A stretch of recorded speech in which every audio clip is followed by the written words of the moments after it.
ছেলেদের বন্ধুত্ব এটা শুধু একসাথে খাওয়া, ঘোরা কিংবা আড্ডা দেওয়ার নাম না। এটা এমন একটা সম্পর্ক যেখানে না বলেও অনেক কিছু বোঝা যায়, যেখানে একজন কষ্টে থাকলে আরেকজন সেটা অনুভব করে, হয়তো কিছু বলেও না কিন্তু পাশে এসে দাঁড়ায়।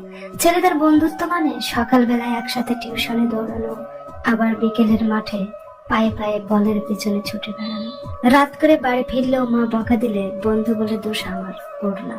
এই বন্ধুত্ব গড়ে ওঠে চায়ের দোকানে 5 টাকার একটা বিস্কুট ভাগাভাগি করে খাওয়ার মধ্য দিয়ে। ছেলেদের বন্ধুত্বে কোনো গলার জোর থাকে না বেশি, মাঝে মধ্যে ঝগড়া হয়, মন কষাকষি হয়, কথা বন্ধ থাকে 2-1 দিন, তবুও একটা ফোন, একটা মেসেজ বা একটা হুট করে দেখা সব ভুলিয়ে দেয়।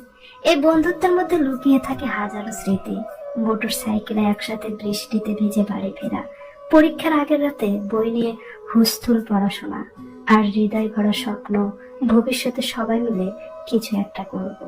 ছেলেদের বন্ধুত্ব মানে একটা নির্ভরতার নাম, যেখানে প্রেম ভেঙে গেলে কাঁধে মাথা রাখার মানুষ থাকে, যেখানে পরিবার থেকে দূরে থাকলেও একটা আলাদা পরিবার পাওয়া যায়।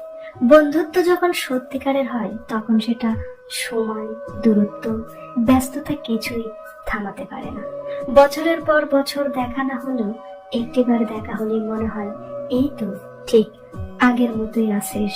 কারণ ছেলেদের বন্ধুত্বে হিসেব নেই, লেনদেন নেই, শুধু ভালোবাসা, পাগলামি আর স্মৃতি থাকে।